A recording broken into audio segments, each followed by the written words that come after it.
We're back. Round two. Fight. So we're now back to Howie Linux. We did Foolish Finance Friday. We did Tech Stocks and Jobs. And now we're Howie Linux. I know. We haven't done Howie Linux in a very long time. I gotta make sure I'm on the thingy. Hold on, let me make sure. Let me make sure I'm on our thing so I can see all the live stuff. You gotta catch it live. Gotta catch it live. D is not joining us today. She abandoned me. Oh, oh.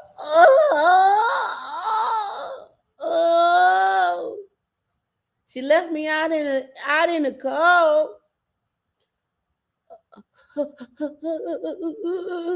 No way she doing me like that. Don't you remember we used to get whoopings and you be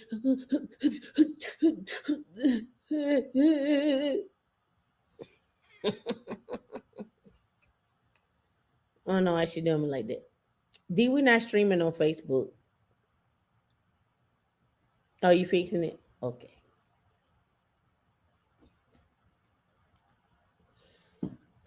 All right. So what are we talking about this week? A lot of things. We didn't have a show last week, so I figured we have a good show this week. And let's talk about some things. Let's talk about it. Drama Queen. Did you post that? I should delete that comment. How can I delete this comment? Ban user and delete the user comments. I should delete this comment. Put the user in a timeout. I need to put you in a timeout. I'm gonna put you in timeout, D. This is blasphemy. That's what that is. This is blasphemy in this comment. Anyway, so this week we're gonna be talking about jobs, DevSecOps, Linux, high performance, and business development. Let's see if it works. Put user in timeout. D Linux was banned and their comments removed. You got banned, D.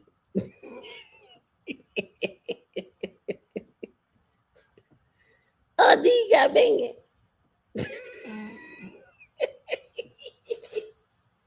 You wouldn't let me just put you in the timeout.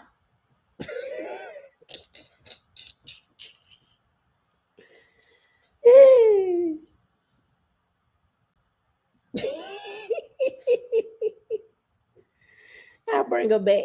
Let me go bring D back.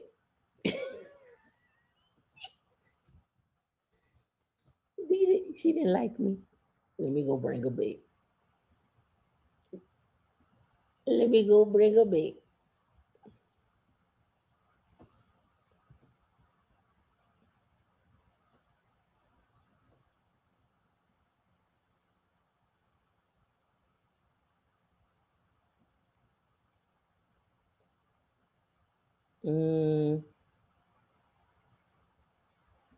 Yeah. There you go. D back.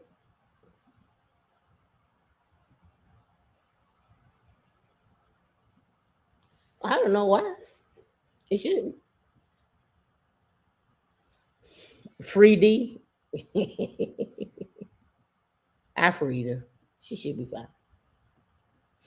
All right. So now D is free. She in the back. She is free. All right. So this week we're gonna talk about DevSecOps. We're gonna talk about some jobs. I think I want to start with the jobs first. I think I want to start with business development first.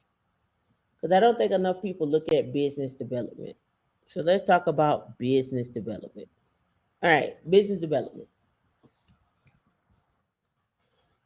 What is a business development manager? BDM. All right. So, do you know what a business development manager is?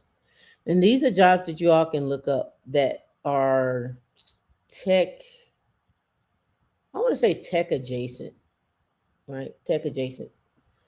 And let me blow this up too, right? So, do you know what a business development manager is? No, you came to the right place. This is an article you will learn everything you need to know about business development. Um, a business development manager is a SaaS and IT, in SaaS and in IT. We're going to go into what do they do and the skills they had in order to land jobs.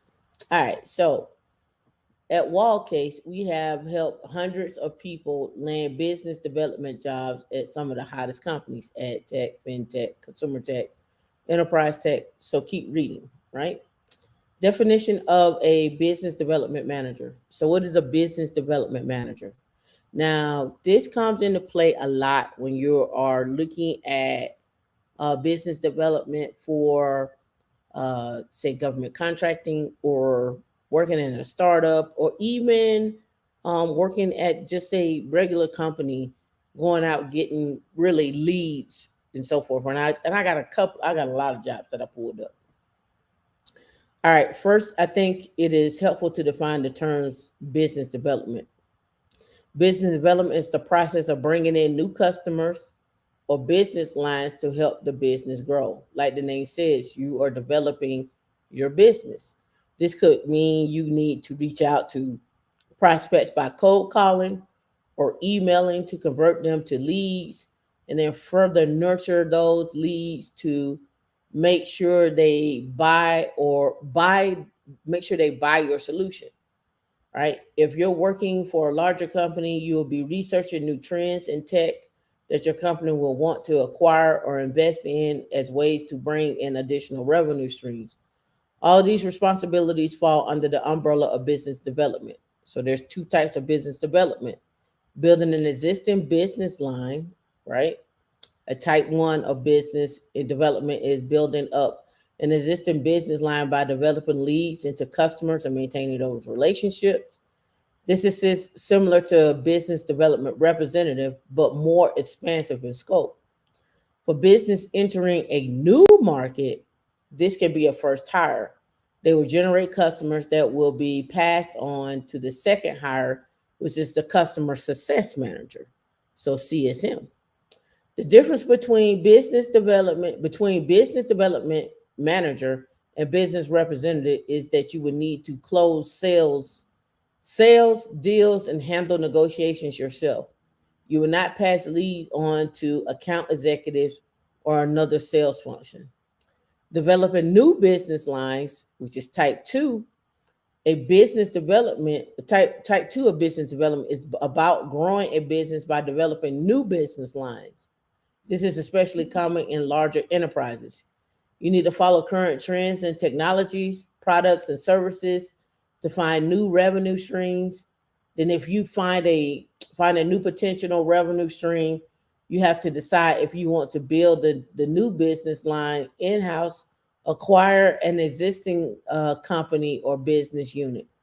For more details, they have an M&A guide on that, right? So targets and KPI. As a business development manager, your general target is to grow the business. So let's pause right here. How can you do business development with Linux? How can you do business development with um, business development with Linux, AWS, cloud, DevSecOps, data engineering, those different things? How can you create a company, and what are you looking for out of a business development manager? What are you looking for there, right? So these are things that I wanted to bring to you, because a lot of you go into like sales or customer service, but you could be doing business development, right? You could be doing business development, right? So I'm going to show some jobs here. So let's get through targets and KPIs, and then we'll go into jobs. Hey D, you back? Everybody say hi, D.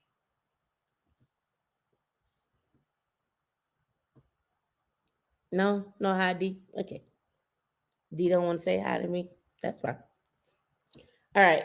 As business development manager, your general target is to grow the business. This means that your KPIs will be around revenue deals and closed and client meetings.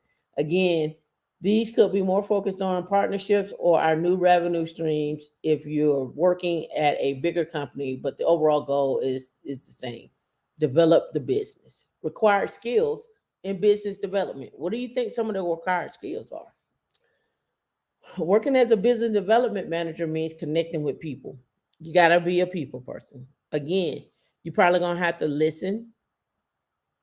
Deposted bill. You're going to have to listen. You're going to have to be able to articulate what the problem is. You probably have to articulate what problems, what products you have that can help solve those problems. You're probably going to have to talk to different people within the groups. You probably have to talk to people in your groups to help you seal those deals. And then you're going to also have to sit back and kind of let the pig feet simmer, because sometimes people don't make decisions right away, right? So you got to know who the chain of command is, who can make the decisions. So there are very essential hard skills. Very few essential hard skills. Of course, it always helps to have a knowledge of the tech you're selling. You got to know what you have, the tech you're selling, and the industry you're working in, and able to be able to talk through any concerns your clients have. So soft skills, your communication skills and listening skills will be honed in a business development role. You'll be constantly conversing with your clients to really understand the issues that need to be solved with your solution. You will be handling sales presentations, contract negotiations. Communication abilities will definitely grow. For me, when I was working in the sales role, business development was my favorite part. I really enjoyed meetings with clients, listening to what was happening with their business, and connecting over a shared passion for the industry. There's nothing quite like feeling quite like the feeling of becoming a team to solve a particular problem. Career progression. And it is essential function of a sales organization. When you develop the skill set, you can move in almost any direction in sales, right? Working as a business development manager can also open doors for you to take on leadership positions. We have seen many people move into country manager or director level roles after spending time in development manager roles. If your long term is to hold a leadership position, working as a BDM is a great step, right? So as you can see here, all of this is business development roles that are going across the top here. What I'm going to do, and I think I got one more, yeah. We're going to look at the jobs. I'm not going to go into details. I'm just pointing out salaries and skill sets on them, and then go away from there, right? So here we go. Thought I had one on here, but I might have opened up these here. Let me see. Yeah, okay, here we go. This one is a business development role, director of business development at PowerSim, from 150 to 350 a year. They talk about the benefits. They're looking for someone who's passionate about clean energy and inspired leader in business development for electric energy industry. As a BDM or business development manager, right? At Ascend, you will drive sales and business development activities, interacting with software services and consulting to promote accomplishments, value added, and so forth, right? And then they go into what you need to have right here, right? So that's from 150 to 350, and that's remote. So I'm going to keep going here. This one is the same one, but it's 150 to 350. But I think that there's a little difference in this title, but it's the same company. This is from 129 to 241. Senior Business Development Strategist. This is over at Adobe. This is remote from 140 to 240 with RL People. This one is from 275 to 300 with Cedar Inc. Cedar Inc. We're hiring an entrepreneur, commercial leader to accelerate Cedar's growth by sourcing and executing creative strategic partnerships with industry leaders and clients. As a senior leader at Cedar, this executive will forge new bespoke deals and partners, optimize existing relationships, and serve as an executive sponsor for important clients. Now, what's not said in this is how you can leverage your own network in these different roles, right? That's just something people would do. Let's see, source and develop new commercial and channel partner relationships on both near and long-term strategic significance, collaborate cross functionality, manage Cedar Advisory Board as an industry thought leader, as a strategic thought partner for leaders and client prospects. They give you what you need to have. What I don't know is what does Cedar actually do? You got to look it up. That I didn't get that from this thing. So Cedar Inc. you would probably need to look up to see what they do. All right. The next one is an advanced manager, senior business development, capture and bid space domain awareness from 175 to 243. This one is at HP from 140 to 322 at Hewlett Packard. Right. So you can see business development spans a lot of industries so far. Right. This one is up to 500 a year for medical sales and business development representative. Right. This one is from 65,000 to 250,000 for med device services business development representative B2B. This is a national account representative. This is out of Minnesota from 80,000 to 350. Right. So we've seen ranges from 80 to 500. This is 500 for business development out of Florida. You're going to be representing them, educating them on benefits and tokenized real estate, facilitating negotiation between clients in Reno, staying up to date on the latest company updates and industry trends, teaching them about the company and our offering, building a team of sales agents that will offer tokenized real estate deals to investors, right?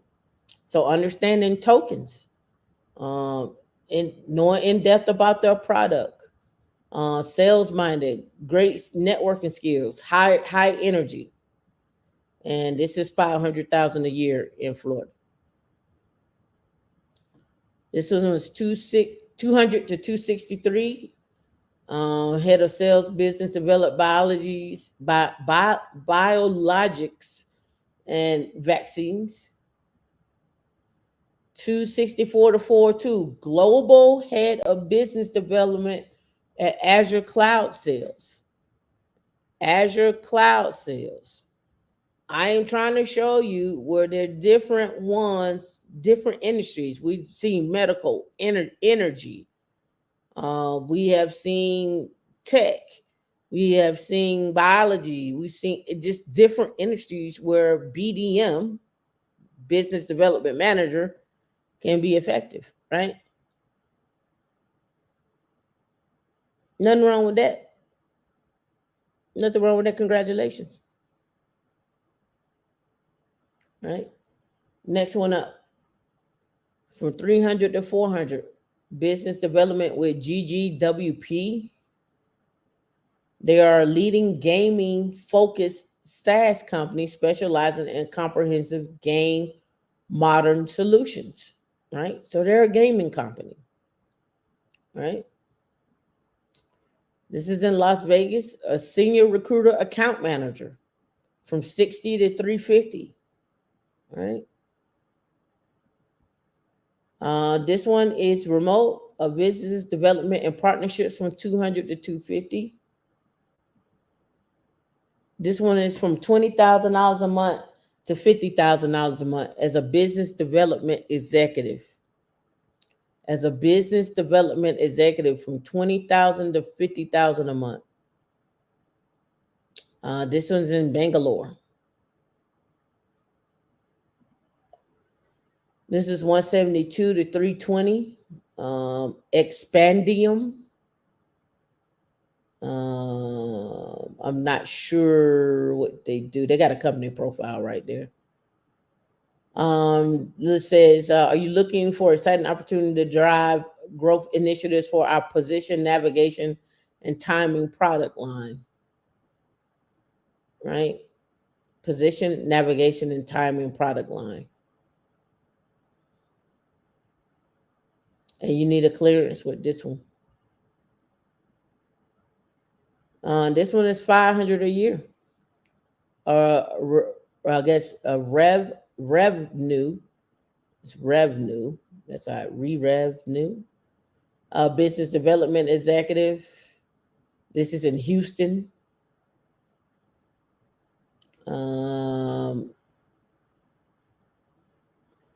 The company's primary goal is based in strong relationships with Fortune 100 companies.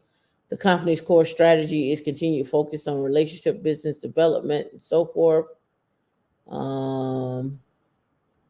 Their revenue international has a flat organization structure. All company functions report to the COO, who reports to the president.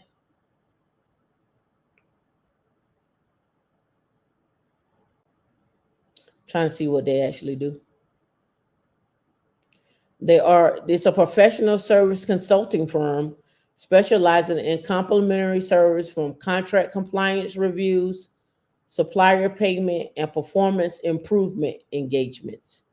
Headquartered in Houston. 500 a year for it. 350 a year from Napkins Ads. Napkin Ads is an innovative advertising platform. So, an advertising platform. What's going on, Sam? Federal Human Services. This is Mathematical Policy Research. 225 to 285. Put a 1 in the chat if you like these numbers. Global Head of Business Development, Azure Cloud Sales, 264 to 402, Washington State. Director of Federal Business Development, 166. This is Paragon Systems to 238. Vice President at 4D Molecular Therapeutics, 275. This is Emeryville, California. 4D Molecular Therapeutics, we boldly innovate and unlock the full potential of genetic medicines for countless of patients. Got 3 more right here. Vice President of Corporate Development of Vantage Data Centers. Here we are with data centers, 230 to 260. This one, gene editing for therapeutics, Agilent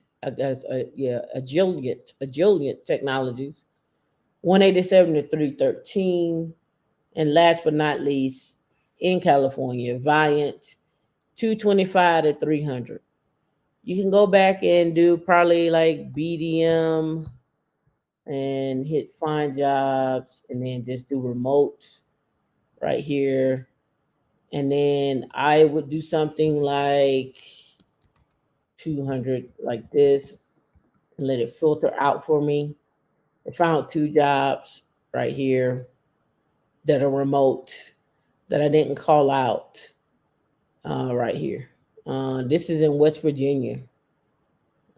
Indoor West Virginia. You balling in West Virginia. West Virginia can be a little expensive depending on where it's at though. Indoor West Virginia, 300 to 500,000. Let's go maps. And let's do indoor West Virginia. I don't even know where that's at.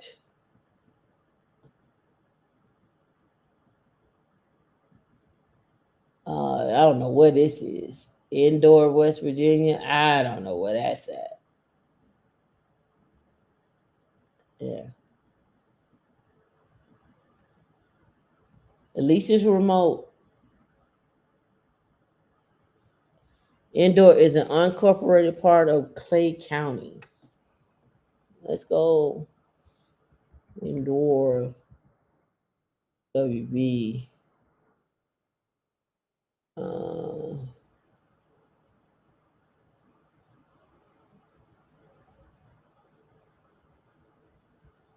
Let's look at real estate. $99,000. You get your 3-bedroom, 2 baths, and 40 acres. Ballin'. 100,000. 3-2. 40 acres. This is what it gets you.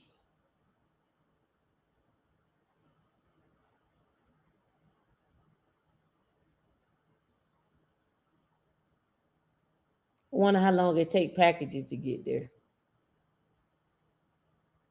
And they're telling what kind of creatures you get.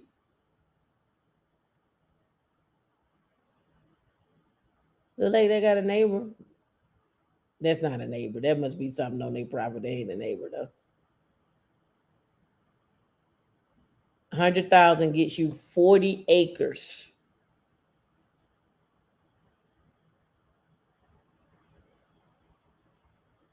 Um, 190 gets you 1.3. 42,000 for 3.2, 319, 350 for 23. 2,200 with a 2-acre lot. 76,000 on a 1-acre lot.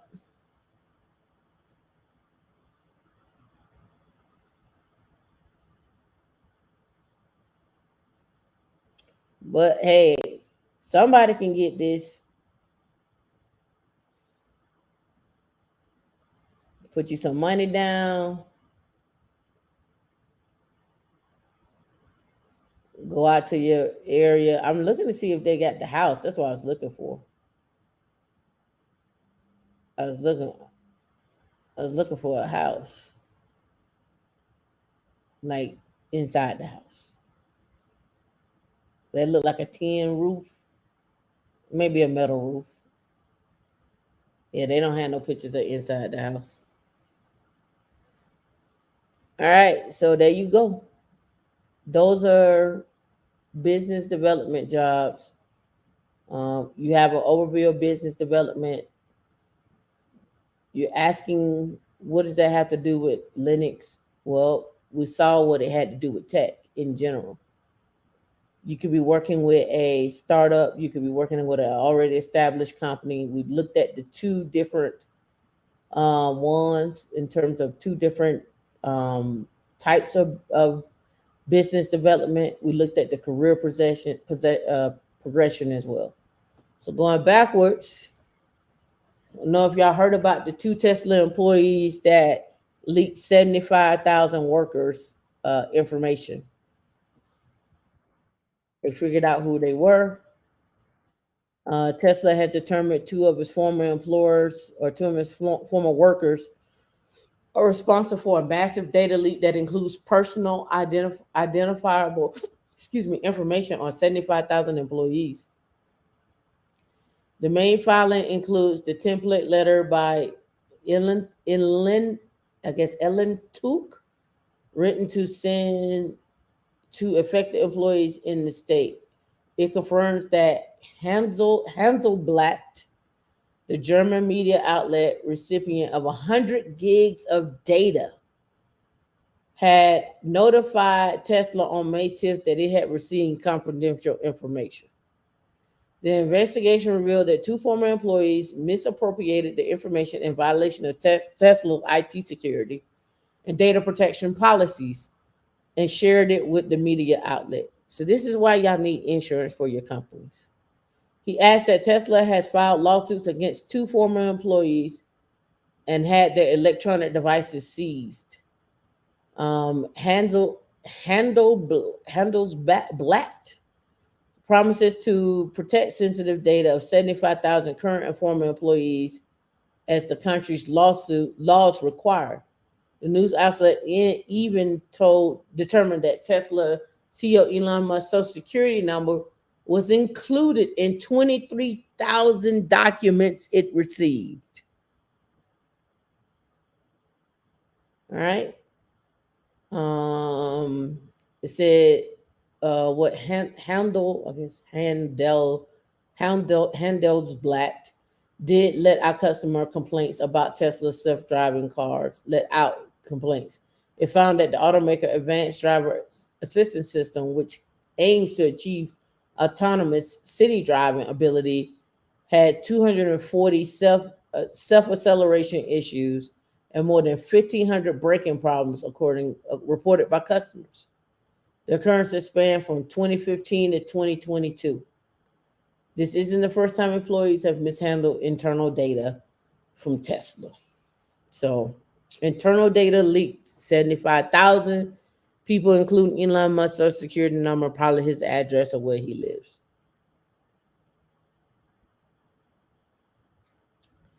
All right. The NSF, National Science Foundation, invests $38 million into quantum research. You say, why does that matter to you? Why do you care? Well, let me show you why you should care. Flying cars meet quantum computing. I tell you, follow the money. The research, 38 million into quantum computing, and now we got flying cars meeting quantum computing. Mercedes-Benz is already using quantum computing on the electric cars to make sure that the actual battery life is expanded and so forth, right? All right, so here we go. Flying cars and quantum computing have long been shorthand for technologies of the future, but they're both here. They are both here and are now on the verge of revolutionizing the world of transportation. Piloted and non-piloted passenger electric aerial vehicles (EVAs) are taking off, with a surge of investments underway, and the FAA is set 2028 as the year in which EVAs will be commercialized in a big way. Right? Quantum computing is experiencing similar growth, with the market predicted to be worth 170 billion in 2032. Who gonna go look up how to get involved with quantum computing? Who has quantum computers? Honeywell, IBM, Amazon. Who else? Microsoft. Who else? Right? However, the commercialization of flying cars will introduce several problems in determining optimum flight paths to save money and the fuel while staying safe. The flight path calculation is a critical risk management use case that needs to be considered factors including the time, the speed, the route of the journey while satisfying airspace constraints and minimizing risk related to weather obstacles and other craft. So here's the question. Do you think there's business development in this? Do you think there are jobs out here for business development in this? Put one in chat if you think so. All right. Scaling out drone routing for flying cars. All right. Quantum Computing Inc. launched a partnership with Virginia Invitation Partnership Corporation last October to determine the best flights for UAVs using OCI's, supposed to be, Coitalus or Calculus, I think is a play on it, software with the Q in the front, supposed to be Catalyst, but Coitalus, Quantum Photonic Systems hardware. All right. Giving up the update on the program, QCI Chief Technology Officer Bill McGann said the lessons learned could easily scale to a passenger aircraft. And those that have never seen it before, I'm sure you've seen the videos. Let me go do this. Let me switch over. Do that. And then let's look up EAVs for short. And let me see. I just want to see the videos. Awesome. Let's go do this. Fat. Look, here you go. Look at this. Fast flying cars targeted for the U.S. market. $250 million order placed. Australian flying company signs a deal with Florida flying vehicle retailer. An Australian flying car maker has received $250 million order for his vehicles to be sold in American flying car showrooms. HVTOL in Perth, Australia, announced the order for its flagship personal EVTOL aircraft from Aero Auto in West Palm Beach, Florida. Right, right. So let's look at this. 3 days ago.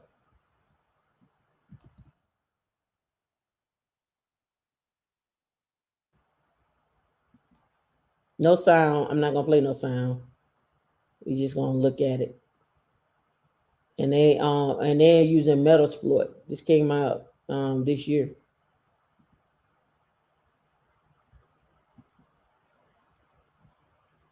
No sound.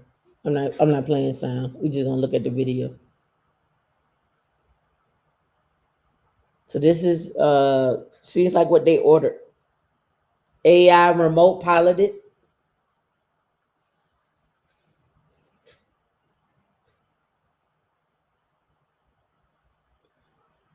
Spacious interior. AR interface. Plasma engine. Quantum computing comes here with the battery life. We're helping with the extending of battery life. The things we seen in Star Wars are now reality.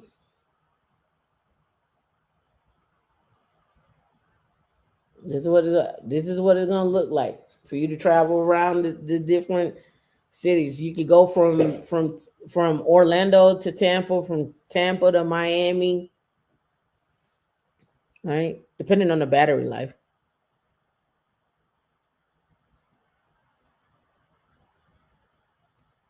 You could live on the outskirts, um, 3 hours away, fly in. And we were just talking about that, how some people live in other cities. Some people fly back and forth to work every day. They may live in another city and fly into work. All the sci-fi animations were to prepare to, yeah, they were. Yep. Right. All right. Energy announces 16 million for AI nuclear physics research. What is AI nuclear physics research? You want to know where AI is invading? Here we go. The Department of Energy announced millions in funding for projects aimed at using AI and machine learning to accelerate discoveries in nuclear physics. On Thursday, the agency announced 16 million will go to 15 projects, including research into nuclear decay, several projects related to optimizing accelerator beams and detector design for the Brookhaven National Laboratory. Those projects will be conducted at 8 national labs and 22 universities. I keep telling you, everybody gets government money. Everybody gets the money. We the only ones that cry about us getting about people getting money. Everybody get assistance. Everybody getting assistance. All right. Homeland Security reveals new AI use cases. New AI use cases. Let's look at the new AI use cases. All right. All right. So they said new forms. Let me blow it up a little bit. Um, the new forms AI listed in inventory include a system called Relatively One, which is described as a document review platform used to gain efficiencies in document review. This use case is similar to initiatives at other agencies, the Department of State, the National Archives, AI. So now think about this. When we're talking about these different platforms, what do you think they built on? What do you think is underneath the infrastructure? More than likely Linux. Even with Windows subsystem of Linux, it's still Linux. Aren't you still got Linux in there, right? Other tools disclosed include previously unlisted facial recognition system. Y'all heard about the Clear had a leak. Those that go to the airport and they let them do the retina scan or the facial scan. Clear had a leak. Clear had a security leak. So now they got your retina information. So that's some real DNA right there. Some cases appear to have been renamed. For instance, there is now machine translation use case that was previously described as language translator. Right. I'm looking to see what other ones that they have. Let's see. AI inventory web page previously included a reference subsection focused on transportation security agency that only listed a system called PageRank, which had been described as using algorithm to address C-19 risk at the airport. Right? So now we got AI and the funding of that. Now, here is one of the big things I think got overlooked. NVIDIA CEO predicts 1 trillion will be spent over the next 4 years doing what? Upgrading data centers for AI.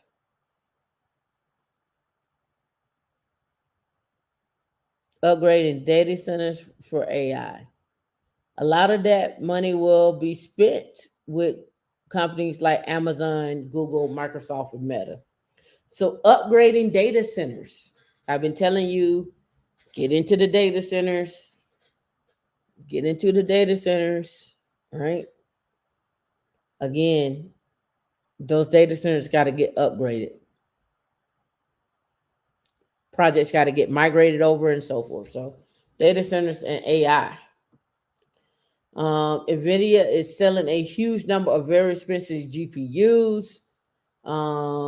Jensen Hung expects these chips and other AI data center upgrades will cost 1 trillion over 4 years. Who gonna go get that money? Who gonna start a business to help them upgrade their data centers or get a job doing it? 1 trillion. All right. So you hear this all the time. IT modernization. You hear this all the time. All right. Government agencies are taking an unprecedented IT and application modernization period to enhance operational efficiency, streamline processes, and improve service delivery to citizens. Simultaneously, efforts to collect, manage, and analyze vast volumes of data combined with needing to operate securely in today's multi-cloud operating environment have placed tremendous challenges on agency officials to manage IT modernization initiatives. Challenge on data management and accessibility. That's huge. Security, integration, moving data, storing data, backing up data, recovering from data. Right? Agencies are actively working to make data more accessible to a broader range of stakeholders, including policymakers, researchers, and general public. However, ensuring data accessibility without compromising security remains a balancing act. Right? Dynamic data movement across cloud environments. That could be on-prem, that could be in the cloud, that could be multi-cloud, that could be single cloud, that could be regional, right?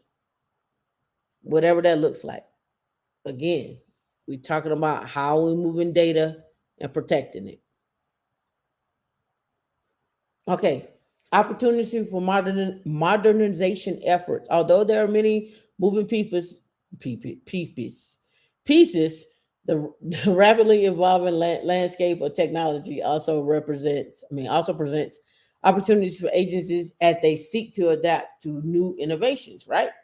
Federal agencies have two significant opportunities. First, policymakers should provide agencies with a maximum flexibility in using modernization investments as a one size fits all approach may hinder optimal modernization where it's most needed. Second, agency and commercial CIOs need to maintain their focus on innovation and engineering capabilities. Sounds like that business development person sure does come in handy, right? It says multi-cloud strategies like the one facilitated by Broadcom's VMware acquisition offers the tools and flexibility necessary for successful modernization roadmap, right? And that's what they had there, right?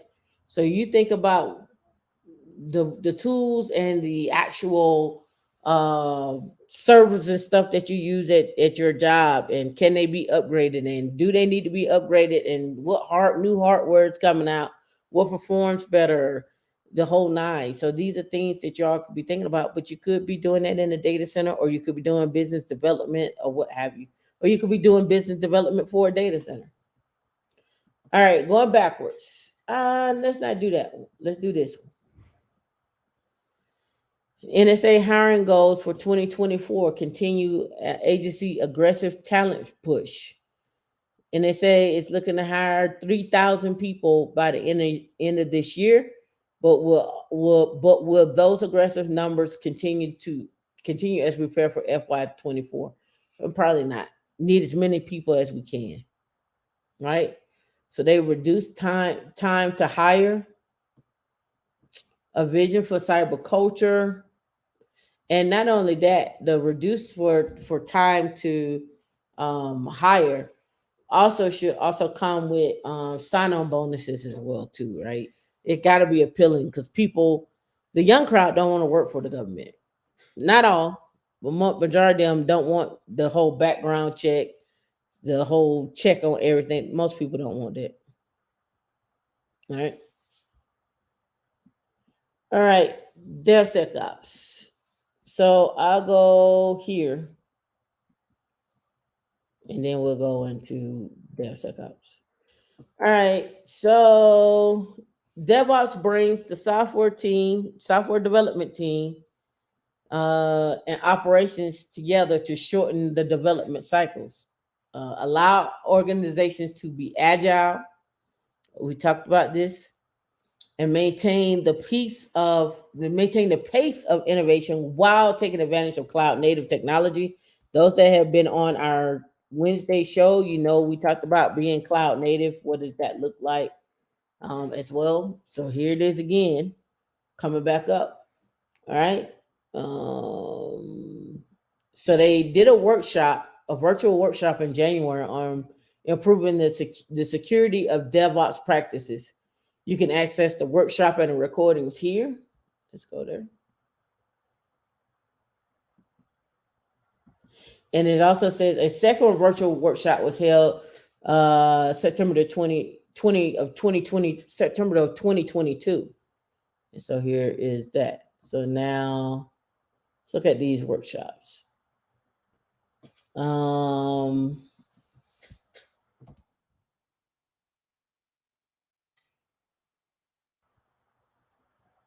Oh, here's the video. It's 4 hours long. During this workshop, we discussed NIST's proposed approach to helping industry and government improve the security of their DevOps practices.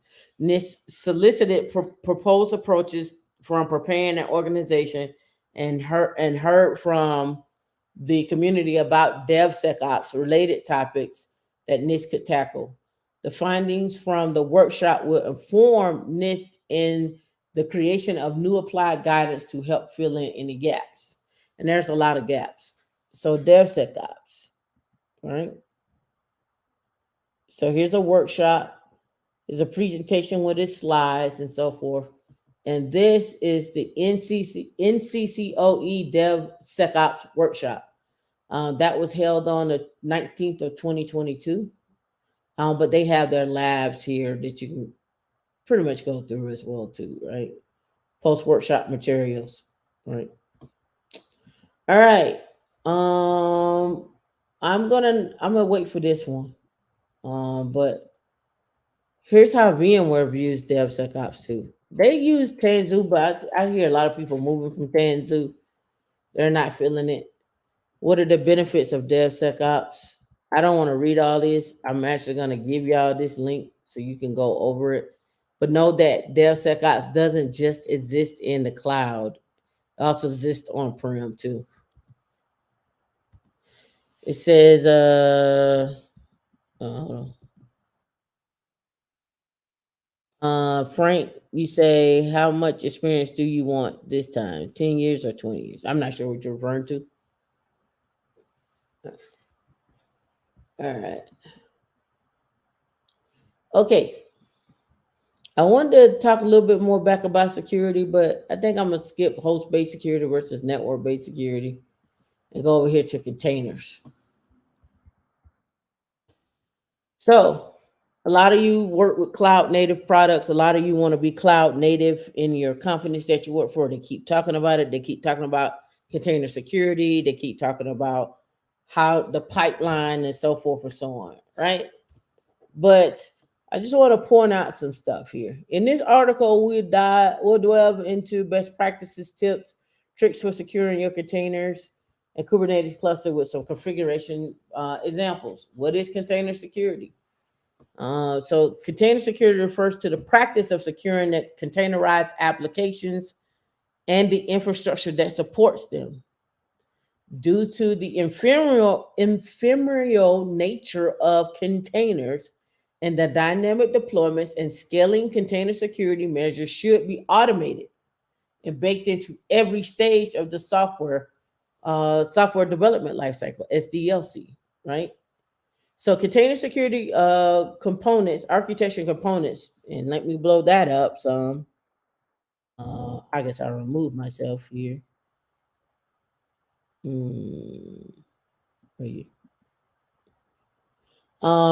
Consist of building pipelines, container images, creating container images, container registries, container runtimes, update my browser. What now?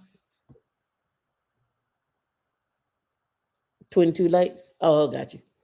Container registries, container host machine, container runtimes, Docker, Podman runs into this.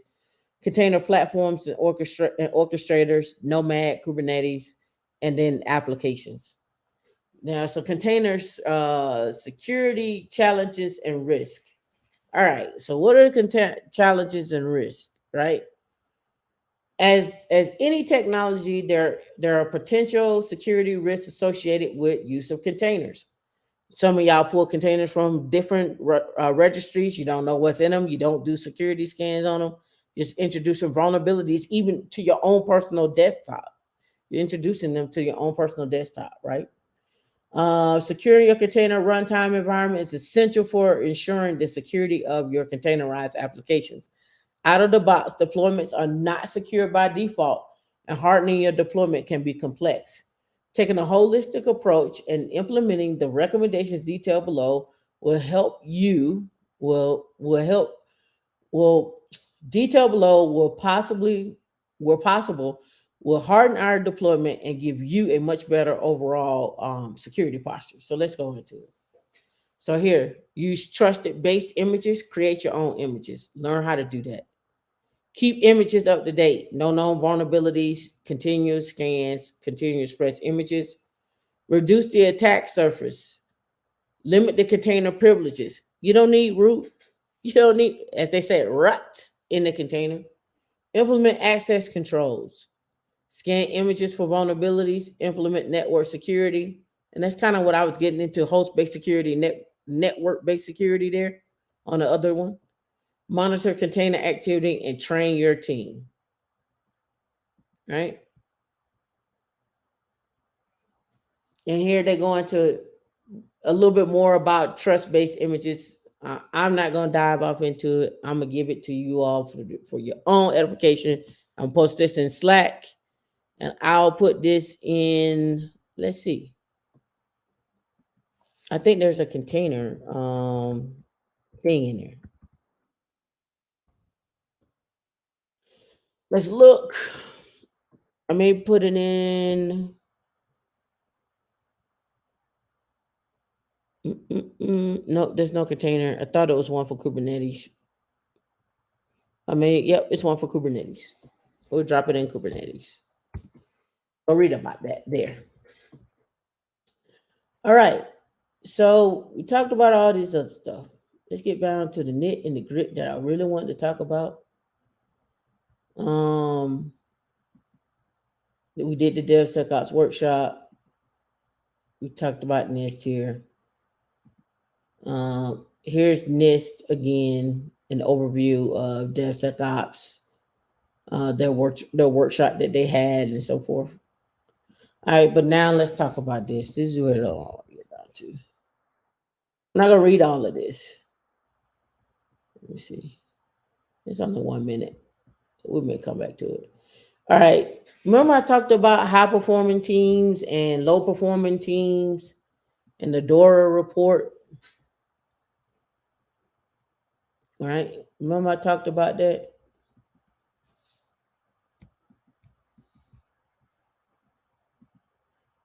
All right. DORA's journey and exploration. This is on Medium. I'm not going to sign up again. The researchers wanted to come up with a model that would identify the specific capabilities a team could leverage in order to improve software delivery performance in an impactful way. To this effect, the DORA conducted its first studies for 3 years, from 24 to 2017, and then used data from tens of thousands of industry professionals in order to come up with predictions of performance outcomes. By 2021, this number was up to 32. So you can go look up Jez Humble, Dr. Nicole Forrest Green, and Gene Kim. If you know about the DevOps handbook, you should know about this as well, right? So when we talk about collected data, identify algorithm that will predict performance outcomes and indicate that areas to focus on to get the most impact on improving DevOps performance. These conclusions were published in the annual State of DevOps report. In time, the report became an industry benchmark for software delivery performance, and it gives organizations a measure of what they should thrive to have a top performance team and stay relative in a competitive market. I'm going to tell you to go get that report and read it. Go get the report and read it. Go get the report and read it. Go read the series from Gene Kim.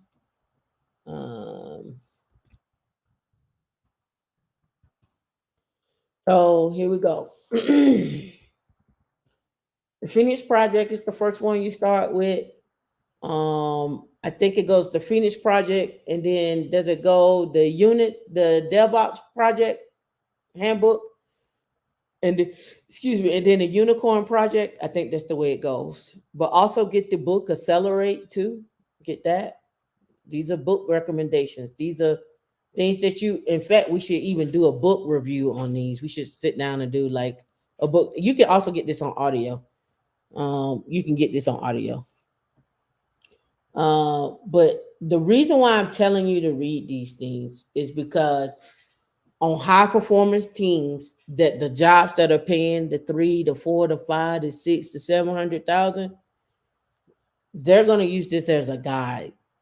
Not necessarily they're going to stick hardcore to it, but it's going to be a guide, and they may have their own onesie twosies in it, but they're going to make sure that you are following these things, these patterns, and you know these things. All right. So being able to adjust and yourself as you go along and with in tech is gonna help you, right? So let me see. What did he say? Okay. All right. So those are my 4 book recommendations for somebody starting out in tech, for someone, and you can get these on Audible, for someone starting out in tech, for someone who's transitioning or trying to figure it out. I recommend these books. I recommend these books. Um, and so the side note, I also recommend books that are written by uh black authors in tech. So I just as a side, this is a sidebar, because for years ago I started out with who writes, who has written books in tech, right? Who are the authors, right? So Steve Buchanan, I'm not butchering his name.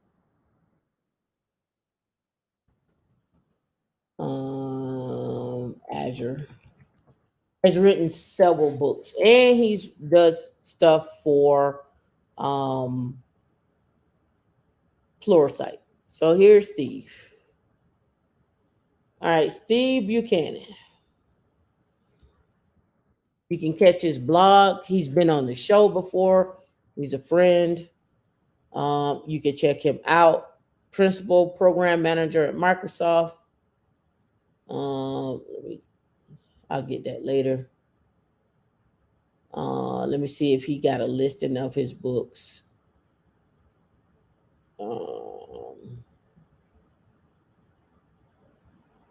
Nah, he may not have a listing of his books on his. I don't know. Let me see. Yeah, Pluralsight author. He sits on the advisory board. He's been there for 10 months. Went to the University of St. Thomas. Let's go back. I'm trying to see if he got his book on there. He's a part of Blacks in Technologies. Here's his licenses. Do. You see Linux on there. Let me look on Amazon.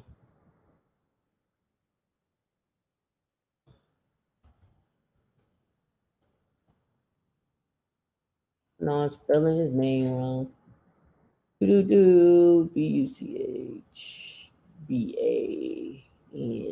I got an A in there. We're gonna put Azure.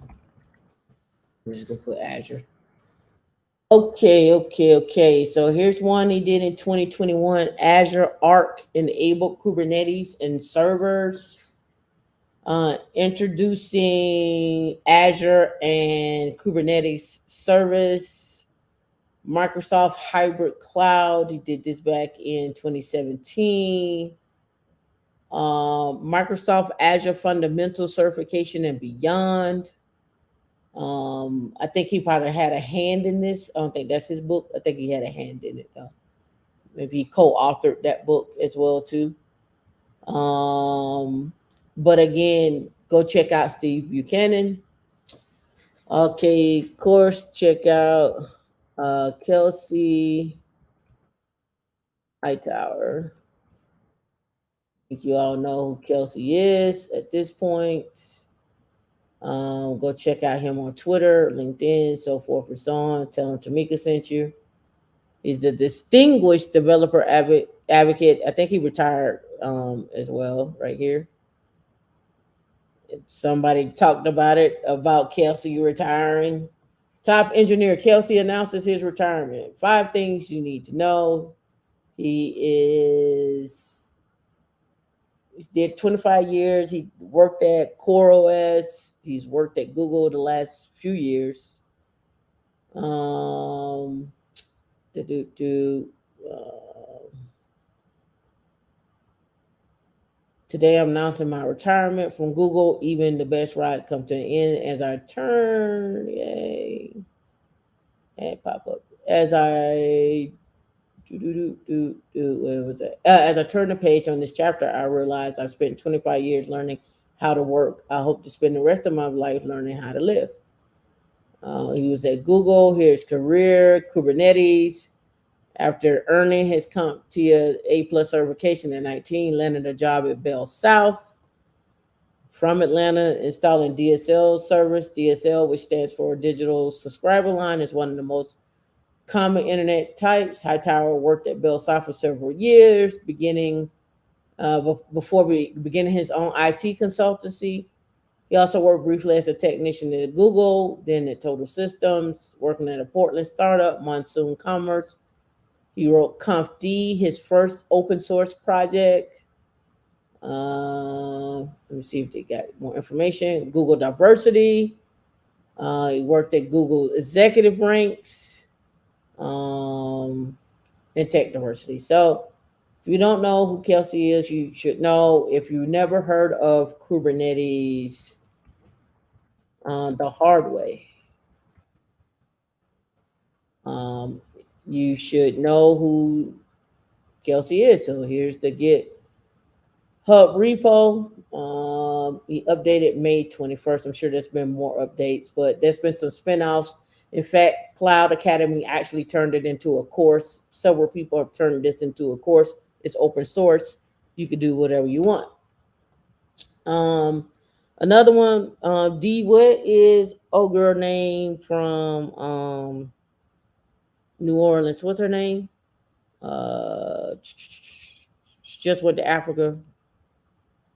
I forget the name right now. That'll be data engineering, engineering academies. That's data engineering. Angie, test engineer. She was a test engineer. She does something else now. Angie Jones. I would say check out Angie Jones. You don't know who Angie Jones is, and she's over there at Web 5 now. I would she's doing. I think she's over at Meta. I think. But check out the Web 5 stuff. She got workshops, talks. She did a talk in Africa. I think she did attended a conference in Africa. Check out Angie Jones for on the testing side. Check out Tamika Reed as well too.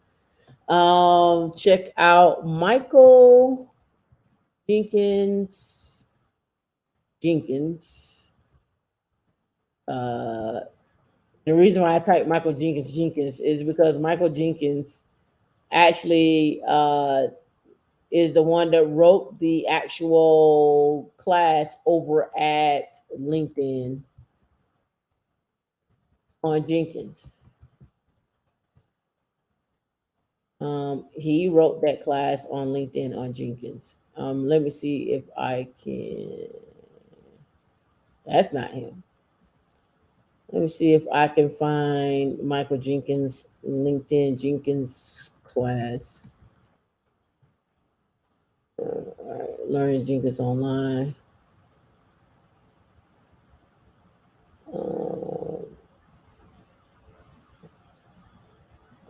Let me do this. I wonder if does he show up on here? I don't see him so far.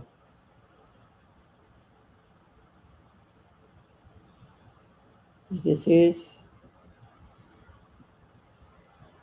It's called introduction. It may not be his. I don't know. Yeah, it is. Here we go right here. So Michael Jenkins, senior system engineer over at Disney. Go check him out. published this class, and he's published a couple of other things as well too. There is also another guy that works with Kelsey over at Google on Kubernetes, talking about Kubernetes, DevSecOps, and so forth. And I forget the guy's name off the top of my head, but if you look up Kelsey on YouTube and Kubernetes, you're gonna find the guy that I'm talking about. So Kelsey Hightower, Kubernetes, and it's a guy that he did a show with. Um, and you can check him out on that. So yeah, we have to scroll through, but it's him and it's from Google. It's him and a guy from Google, so you can check him out. So that's them. There are plenty others. I used to have a list. Let me go to my archives of list. Because I kept a list. Because I tried to add to it every year. Black tech authors. I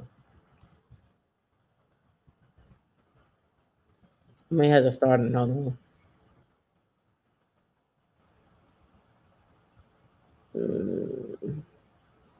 No, it's not there.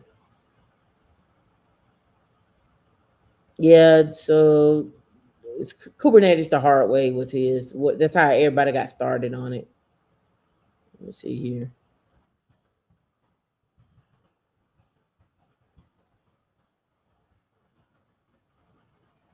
I'm looking through my notes.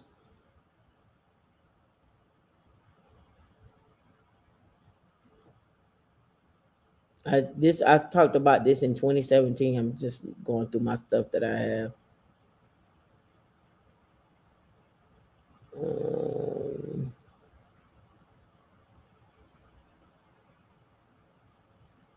2016 this goes back 2016, and the reason why I started this because it was hard for me to find authors that look like me to learn from, right? Now we have YouTube, right, and we have Cloud Academy and Udemy and stuff. You can find us speaking and teaching, but to find authors of books that have been written by us, it's very rare and far in between. And it's not the fact that it's a pay thing. It's just one of the things you just hard to find. All right. So I encourage you to make your ebook. I should have been made an ebook. I should have been made some books, but I've been lazy. I'm gonna blame D for that. That's who I blame. The reason why I don't have my ebook out. She gets the blame. Right. So again, for those of you that came in late, business development, look at that across all industries, right? Business development manager. Also look at what skill sets they need, and there are two types of business development: DevSecOps, where we're going, high performers, the books to read, where the money is flowing with quantum computing, and EVTOL, and also what other areas of quantum computing, where does quantum computing and AI meet, right? That's just another big thing uh, that I don't think people have talked about. Right here, if you think AI is hot, wait until it meets quantum computing. Right? AI and quantum computing. What happens when AI and AI ML when ML AI meet quantum computing, right? Um, that is just something that people are going to put research into and pour into and so forth and so on. AI intelligence meets quantum physics, right? I'm just giving you long trajectory, especially those that are young and not really sure what to research in college. If you decide to go to college, or You just decide you want to do some studying on what is AI, what is quantum computing, how do these two relate, right? Yeah, D is to blame, Sam. As long as you know. All right. So these are things to look out for. You want to know where the money's at. You want to know where the research is at, what they put money into. This is how you figure that out. All right. Well, that's it for today. I kept it nice and simple for everybody. Quantum computing, AI, business development, um, black authors for books, tech books, in particular tech books. I can highlight tons of us that have written courses, right? Have co-written courses and stuff like that. But now you get a chance to know who's doing what, where they're at. There are several others that I didn't mention that have written books and courses as well too, right? Oh, you're welcome, Tammy. You're welcome. All right, all right now. All right. I hope y'all have a good day. Go watch Earn Your Leisure. Invest Fest. It's $100. Take a chance. See what they're talking about. All right, y'all be safe.